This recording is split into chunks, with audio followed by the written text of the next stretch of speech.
DCB മീഡിയയുടെ പുതിയൊരു വീഡിയോയിലേക്ക് സ്വാഗതം. ഇന്ന് ജൂൺ 16 തിങ്കൾ.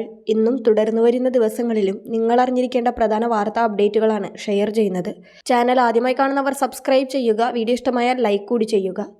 ആദ്യത്തെ അറിയിപ്പ്, സംസ്ഥാനത്ത് കാലവർഷം ശക്തമാകുന്നു. കേരളത്തിൽ അടുത്ത 5 ദിവസം വ്യാപക മഴയ്ക്ക് സാധ്യതയെന്ന് കേന്ദ്ര കാലാവസ്ഥാ വകുപ്പ് അറിയിച്ചു. ജൂൺ 17 വരെ ഒറ്റപ്പെട്ട അതിശക്തമായ മഴയ്ക്ക് സാധ്യതയെന്നാണ് കാലാവസ്ഥാ വകുപ്പിന്റെ മുന്നറിയിപ്പ്. മണിക്കൂറിൽ പരമാവധി 40 മുതൽ 60 കിലോമീറ്റർ വരെ വേഗതയിൽ ശക്തമായ കാറ്റിനും സാധ്യതയുള്ളതായി കാലാവസ്ഥാ വകുപ്പ് അറിയിച്ചു. സംസ്ഥാനത്തെ 5 വടക്കൻ ജില്ലകളിൽ അതിതീവ്ര മഴ മുന്നറിയിപ്പാണുള്ളത്. കാസർഗോഡ്, കണ്ണൂർ, വയനാട്, കോഴിക്കോട്, മലപ്പുറം ജില്ലകളിൽ റെഡ് അലർട്ട് പുറപ്പെടുവിച്ചിട്ടുണ്ട്.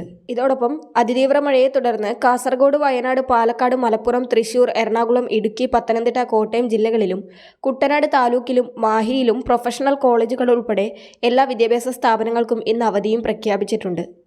അടുത്ത അറിയിപ്പ്, സംസ്ഥാനത്തെ സർക്കാർ എയ്ഡഡ്, അംഗീകൃത അൺഎയ്ഡഡ് സ്കൂളുകളിലെ ഹൈസ്കൂൾ വിഭാഗത്തിനുള്ള പുതിയ സമയക്രമം ഇന്ന് നിലവിൽ വരും. സ്കൂൾ സമയം അരമണിക്കൂർ വർദ്ധിപ്പിക്കും. രാവിലെയും വൈകിട്ടും 15 മിനിറ്റ് വീതമാണ് വർദ്ധിപ്പിച്ചത്. 9:45 മുതൽ 4:15 വരെയാകും ക്ലാസ്. UP ഹൈസ്കൂൾ വിഭാഗങ്ങൾക്ക് സ്കൂൾ ആരംഭിക്കുന്നത് വെവ്വേറെ സമയങ്ങളിലാകുന്നത് ഒരുമിച്ച് കുട്ടികളെ എത്തിക്കുന്ന ബസ്സുകൾക്കും മറ്റു വാഹനങ്ങൾക്കും അസൗകര്യം സൃഷ്ടിക്കുമെന്ന പരാതിയുണ്ട്. ഇത് കണക്കിലെടുത്ത് ചില സ്കൂളുകൾ ക്ലാസ് തുടങ്ങുന്ന സമയം ഇപ്പോഴുള്ളത് നിലനിർത്തി അവസാനിക്കുന്നത് അരമണിക്കൂർ ദീർഘിപ്പിച്ചിട്ടുണ്ട്. വെള്ളി ഒഴികെയുള്ള ദിവസങ്ങളിലാണ് അരമണിക്കൂർ കൂട്ടിയത്. തുടർച്ചയായി 6 പ്രവൃത്തി ദിനങ്ങൾ വരാത്ത വിധം ഹൈസ്കൂൾ തലത്തിൽ 6 ശനിയാഴ്ചകളും UP തലത്തിൽ 2 ശനിയാഴ്ചകളും ക്ലാസ് ഉണ്ടാകും. അടുത്ത അറിയിപ്പ്, ആധാർ കാർഡ് വിശദാംശങ്ങൾ ഓൺലൈനായി സൗജന്യമായി പുതുക്കുവാനുള്ള സമയപരിധി വീണ്ടും നീട്ടിയിരിക്കുകയാണ്. ഫീസില്ലാതെ ആധാർ കാർഡ് ഉടമകൾക്ക് അവരുടെ വിവരങ്ങൾ 2026 ജൂൺ 14 വരെ അപ്ഡേറ്റ് ചെയ്യാം. ജൂൺ 14ഓടെ സമയപരിധി അവസാനിക്കാനിരിക്കെയാണ് ആധാർ കാർഡ് വിശദാംശങ്ങൾ ഓൺലൈനായി സൗജന്യമായി പുതുക്കുവാനുള്ള സമയപരിധി unique identification authority of India 1 വർഷത്തേക്ക് കൂടി നീട്ടിയത്.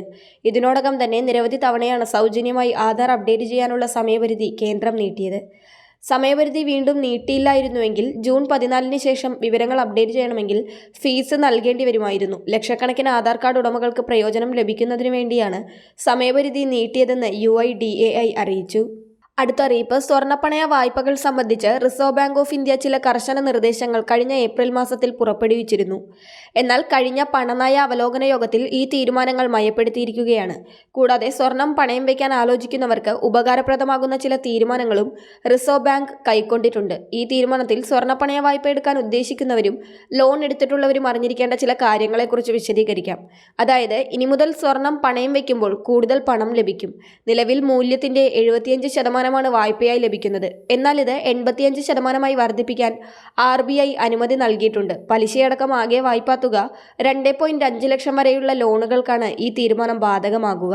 വായ്പ എടുത്തവർക്ക് വായ്പാ വ്യവസ്ഥകൾ, വാല്യുവേഷൻ വിവരങ്ങൾ തുടങ്ങിയവ പ്രാദേശിക ഭാഷയിൽ ലഭ്യമാക്കണം. കൂടാതെ ലോൺ എടുക്കുന്നവർ നിരക്ഷരരാണെങ്കിൽ സ്വതന്ത്രനായ വ്യക്തിക്ക് മുമ്പിൽ വെച്ച് വിവരങ്ങൾ വായിപ്പിച്ച് കേൾപ്പിക്കണമെന്ന വ്യവസ്ഥയുമുണ്ട്.